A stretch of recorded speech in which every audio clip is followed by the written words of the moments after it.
विश्व की number 1 company होगी एस्क्लेपियस वेलनेस। आप लोगों को यह बता दूं कि संजीव कुमार एक ऐसे शख्सियत है जो हर्बल प्रोडक्ट्स की दुनिया में एक क्रांति लेकर आए हैं और इन प्रोडक्ट्स को घर घर में पहुंचाना चाहते हैं। संजीव जी आपसे बहुत सारी बातें करेंगे। सबसे पहले तो मुझे ये बताइए, मैं बहुत ही क्यूरियस था ये जानने के लिए कि ये जो नाम है एस्क्लेपियस वेलनेस, ये आपने कैसे सोचा और इसका मतलब क्या है? एस्क्लेपियस वेलनेस का मतलब है sir god of medicine. God of medicine? जी जी, ये ग्रीक के भगवान थे। अच्छा। तो जब मैंने सोचा कि मुझे ये काम करना है वेलनेस इंडस्ट्री में, तो वेलनेस इंडस्ट्री में हर्बल प्रोडक्ट्स के माध्यम से लोग ठीक होते हैं, आराम होता है, तो बस थोड़ा ऐसा लगा कि ये नाम बेहतर रहेगा, बेस्ट रहेगा। एस्क्लेपियस, क्योंकि मैंने वैसे तो पढ़ा लिखा हूं लेकिन ये शब्द मैंने भी नहीं सुना था। जब आपने शुरुआत की तो जाहिर सी बात है कि आपके आगे पीछे कोई गॉडफादर नहीं था, कोई मदद शायद नहीं मिली हो, तो आज आप इस मुकाम पर पहुंचे हैं। शुरुआत कैसे हुई? शुरुआत हुई कि मेरे फादर साहब बीमार हो गए थे, तो उन्हें टीबी हो गया था। तो टीबी होने के बाद उनके फेफड़ों में पानी भर गया था। तो पानी, जब डॉक्टर ने कहा कि पानी निकालना पड़ेगा, फिर 9 महीने का उन्हें मेडिसिन दिया गया था। तो टीबी की जो मेडिसिन है ना, काफी हैवी होती है, तो बॉडी काफी वीक हो जाती है टीबी की मेडिसिन लेने से। इम्यूनिटी भी कम हो जाती है। जी, इम्यूनिटी भी कम हो जाती है। तो मेरे किसी दोस्त ने कहा, अरे हर्बल प्रोडक्ट तू यूज कर, क्या पता तेरे पापा जल्दी रिकवर हो जाए। तो मेरे पापा सिर्फ 3 महीने में रिकवर हो गए। वहां से मुझे सोच आई। संजीव जी, जब भी हम लोग कोई नई चीज, कोई नया बिजनेस, कुछ भी नया शुरू करते हैं, जो हमारे सबसे करीबी होते हैं, जो दोस्त होते हैं, खासकर जब आप छलांग लगाते हैं, तो लोग सोचते हैं कि अरे यार ये तुझसे नहीं होगा, इतना बड़ा क्यों सोच रहा है। आई एम श्योर कि आपके साथ भी शुरुआत में ऐसा हुआ होगा। कुछ बताना चाहेंगे आपके शुरुआती दौर के बारे में? हाँ, जब इंसान सर अपनी मतलब जो उसके असेट्स हैं, या जो उसकी नॉलेज है, या उसका टैलेंट है, या उसका बैकग्राउंड है, उसके अनुसार अगर सोचता है, तो सब लोग कहते हैं कि हाँ ये हो सकता है। लेकिन अगर कुछ इंसान बड़ा सोच लेता है अपनी सोच से, तो सभी लोग रोकते हैं, टोकते हैं। उन्हें लगता नहीं है कि भाई इतना पढ़ा लिखा भी नहीं है, इतना टैलेंटेड भी नहीं है, इसके पीछे इतना बैकग्राउंड भी नहीं है, तो शायद ये नहीं कर पाएगा। तो होता ही है सर, वो तो मैं कहता हूँ कि अपने ही टोकते हैं, बाहर अपने ही टोकते हैं। हाँ, बाहर वाले तो इंतजार करते हैं कि देखते हैं क्या करेंगे क्या करेंगे, लेकिन अपने ही टोकते हैं। आपके साथ ऐसा कुछ हुआ था? जब मेरे तो मदर फादर को बिलीव नहीं था कि मैं कुछ कर पाऊंगा। एक सवाल जो जहन में आ रहा है कि आपने खुद ही कहा कि आपका बैकग्राउंड ये नहीं था, तो आपने एस्क्लेपियस वेलनेस खोलने की सोची कैसे और कब? सर, मैं हमेशा से सोचता था लाइफ में, मैं पहले जॉब में था तो सोचता था कोई अच्छा बिजनेस करना है। तो जब मैं बिजनेस के बारे में सोचता था, तो एक थॉट हमेशा आती थी कि यार बिजनेस करने के बाद गालियां बहुत मिलती हैं, बिजनेसमैन को लोग पसंद नहीं करते। उसके पीछे रीजन ये है कि लोगों की नीड होती है, वो सामान भी खरीद के लाते हैं, लेकिन फिर भी कहते हैं यार ये लालची है, इन लोगों ने ज्यादा पैसा ले लिया। तो मैंने कहा कोई ऐसी इंडस्ट्री चुनूं, कुछ ऐसा सोचूं कि मैं लोगों से पैसे भी कमा लूं और लोग भी पैसे कमा ले, लेकिन जो प्रोडक्ट मैं उन्हें दूं उसके बाद मुझे ना मतलब डिग्रेड ना करे और कहें यार मजा आ गया आपके प्रोडक्ट को लेके, और प्रॉफिट भी मिल जाए, लोगों की दुआएं भी मिल जाए।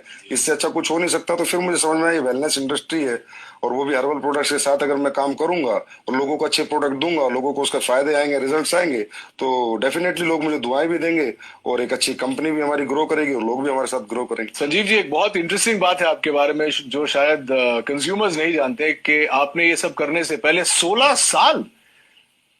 साल आपने भारतीय सेना में बिताए। जी सर। अरे सर, इसके बारे में तो कुछ बताना ही पड़ेगा। हाँ, जब मेरी जीवन की शुरुआत हुई थी तो शुरू मेरे फादर जो है वो आर्मी में थे, तो हमारा पूरा परिवार पीढ़ियों से आर्मी में है। तो मुझे भी आर्मी बहुत पसंद थी। मैंने इतना जरूर कहा था फादर से, मैं लॉन्ग लाइफ सर्विस तो नहीं करूंगा, लेकिन एक बार फौजी जरूर बनूंगा, क्योंकि जो फौजी बन के जो मिलता है सीखने को, समझने को, या जो मेहनत का जज्बा, या जो कॉन्फिडेंस मिलता है, या जो जीतने की जो आदत मिलती है, वो अपने आप में मतलब किसी इंस्टीट्यूट में नहीं मिल सकती। वो फौज की नौकरी करके वो कोई सिखा नहीं सकता है आपको। जी जी जी। कहाँ क्या पोस्टिंग थी, कुछ बताएंगे उसके बारे में? हाँ, मेरी पोस्टिंग अहमदनगर रही है, हिसार रही है, हम अपना कश्मीर में पुलवामा डिस्ट्रिक्ट जो आज पुलवामा में मिलिटेंसी और 55 आरआर में मेरी पोस्टिंग रही है। और जब वो 55 आरआर खड़ी हुई थी, तो सबसे पहले शिकार भी हम लोगों ने किए थे। अच्छा। तो मिलिटेंसी के साथ भी 3 साल निकाले हैं। उसके बाद मैं नाभा भी रहा हूँ और पठानकोट भी रहा हूँ। दोस्तों, मैं आपको ये भी बताऊं कि संजीव जी का जो बिजनेस मॉडल है वो उन सिद्धांतों पर आधारित है जहां लोग अपनी शर्तों पर आर्थिक स्वतंत्रता का जीवन बिता सकते हैं। लेकिन शुरुआत में ऐसा नहीं था। लोगों के मन में कहीं ना कहीं ये नेटवर्किंग इंडस्ट्री को लेकर बहुत सारे नेगेटिव विचार थे। चलिए जानते हैं कि इसका कारण क्या था। Sanjeev ji, sir direct selling जो इंडस्ट्री है ये बहुत ही इथिकल है और इसका नेचर ऑफ वर्क भी बहुत ब्यूटीफुल है। यहाँ कोई भी आदमी अपना भविष्य बना सकता है, लेकिन ये मॉडल ऐसा है कि इसमें ग्रोथ भी अच्छी आती है, समय से आती है और कोई भी व्यक्ति ग्रोथ कर लेता है और ये प्रॉफिटेबिलिटी भी इसमें अच्छी है, इंडिविजुअल के लिए भी और कंपनीज के लिए भी। तो इस मॉडल को कॉपी करके कुछ लोगों ने ये वे ऑफ वर्किंग कॉपी करके कुछ गलत कंपनियां मार्केट में आती हैं।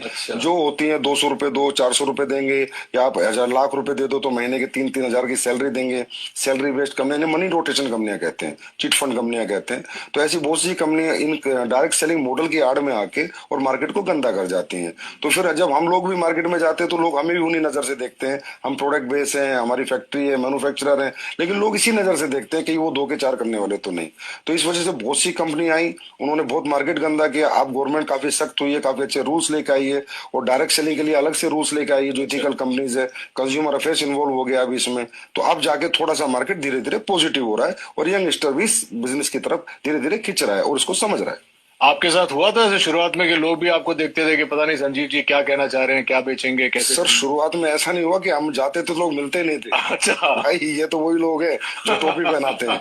तो इसी कारण से, क्योंकि इंडस्ट्री खराब कर दी गई, जबकि इंडस्ट्री यूएसए और कनाडा अगर हम जाएं, जी जी, आउटर कंट्रीज, तो बहुत रिस्पेक्ट है इस इंडस्ट्री का, बहुत रिस्पेक्ट से इसको देखा जाता है क्योंकि वहाँ इथिकल कंपनी लाइक एमवे आपने सुना होगा, हर्बल लाइफ सुना होगा, ये अच्छी अच्छी एफएलपी है, ये अच्छी अच्छी कंपनियां हैं और बहुत सालों से ये लोग काम कर रहे हैं और बहुत अच्छी ग्रोथ यंगस्टर्स ने यहाँ पाई है। किसी भी एज उम्र के इंसान ने यहाँ पर अच्छी ग्रोथ भी पाई है, सक्सेस भी पाई और कंपनियां भी आज बहुत अच्छे लेवल पर है और बहुत अच्छे सभी कंपनियां प्रोडक्ट भी बना रही है। भारतीय सेना से सेवानिवृत्त होने की वजह से ही शायद संजीव देश और देशवासियों को सबसे आगे रखते हैं और हमेशा बेहतरीन उत्पादों को हमारे तक लाने की पूरी पूरी चेष्टा करते हैं।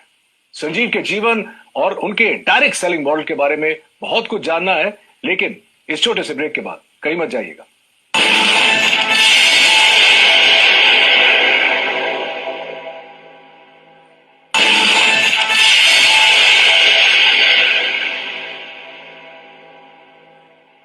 तो ये तो अच्छी बात है संजीव जी। तो ये बताइए हमारे ऑडियंस को कि इस वक्त आप किसी प्रोडक्ट पे काम कर रहे हैं या किसी प्रोजेक्ट पे काम कर रहे हैं। आपने मुझे अभी बताया कि आप कुछ लॉन्च करने वाले हैं, आप बताना चाहेंगे हमारे व्यूअर्स को? हाँ सर, प्रोडक्ट पे हम बहुत काम कर रहे हैं। अभी सप्लीमेंट्स पे हम काम कर रहे हैं, जैसे हर्बल पे हमने बहुत काम किया है, हर्बल पे भी काम कर रहे हैं। कुछ एडवांस लेके आ रहे हैं, कुछ एडवांस हर्बल प्रोडक्ट, कुछ एडवांस फूड सप्लीमेंट्स जो कि लोगों की हेल्थ के लिए अच्छे रहें, लोगों की वेलनेस के लिए अच्छे रहें। क्योंकि कहीं ना कहीं आजकल लाइफ स्टाइल डिजीज की मारामारी हो रखी है। हर इंसान लाइफ स्टाइल डिजीज से कहीं ना कहीं ग्रसित है और लाइफ स्टाइल डिजीज से इंसान तभी बच सकता है, एक तो अपना लाइफ स्टाइल सुधारे और कहीं ना कहीं ऑर्गेनिक की तरफ जाए, हर्बल्स की तरफ जाए, अच्छे सप्लीमेंट्स यूज करे। क्योंकि आज फूड में जो हम खाना खाते हैं उसमें इतनी सारी चीजें नहीं है, जो प्रोटीन मिनरल हमें चाहिए, जो कार्बोहाइड्रेट चाहिए, वो प्रॉपर मात्रा में नहीं मिल पाते। तो इसलिए कहीं ना कहीं सप्लीमेंट्स का भी सहारा लेना पड़ता है। तो हम लोग हमेशा ही एडवांस कुछ ना कुछ नया करते रहते हैं और हमेशा नया करते रहेंगे।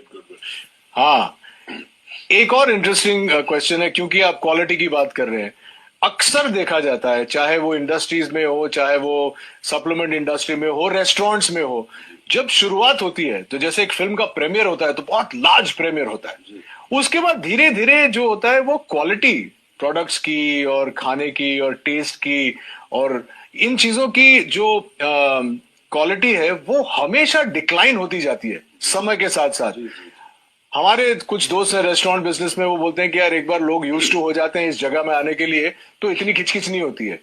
क्या आपका मानना है कि ये आपकी इंडस्ट्री में भी होता है और क्या आप इससे सहमत है? बिजनेस सेंस पे डिपेंड करता है, उसकी मेंटलिटी पे डिपेंड करता है कि वो कहाँ तक जाना चाहता है, कितना बिजनेस करना चाहता है, लोगों के दिल में रहना चाहता है या दिमाग में रहना चाहता है, निकलना चाहता है।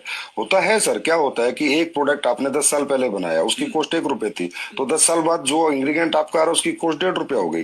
तो जो ओनर्स होते हैं या बिजनेसमैन होते हैं, डर जाते हैं कि यार मैं इसको 4 रुपए का बेच रहा था, अगर 6 का किया तो लोग कहीं ना कहीं मेरा प्रोडक्ट खरीदना बंद कर देंगे। तो ये जो कॉम्पिटेटिव मार्केट है सस्ता महंगे वाला, कि सस्ता लेंगे या लगातार इसी रेट में देंगे, डरे हुए लोग हैं। फियर होता है बिजनेसमैन को, फियर मुझे बिल्कुल नहीं होता। मेरा जैसे रेट बढ़ता है इंग्रेडिएंट्स का, अभी पीछे अभी जो सिचुएशन कोविड की थी, तुलसी के रेट हाइप हुए, अश्वगंधा हाइप हुआ, गिलोय हाइप हुआ, तो मैंने भी अपने प्रोडक्ट के थोड़े बहुत रेट इंक्रीज कर दिए, पर मैंने आज तक क्वालिटी नहीं कराई। 6 साल हो गए मुझे, मेरे क्वालिटी में मेरा कोई कॉम्प्रोमाइज नहीं है, क्योंकि क्वालिटी एक ऐसी चीज है जो कस्टमर को आपके पास बार बार ला सकती है। आप प्रेशर सेलिंग, कन्वेंस सेलिंग एक बार कर सकते हो, लेकिन रीसेलिंग तो आपके क्वालिटी प्रोडक्ट्स ही करेंगे। Fantastic, I am so glad कि आप ऐसा सोचते हैं, क्योंकि बहुत कम लोग ऑनेस्टली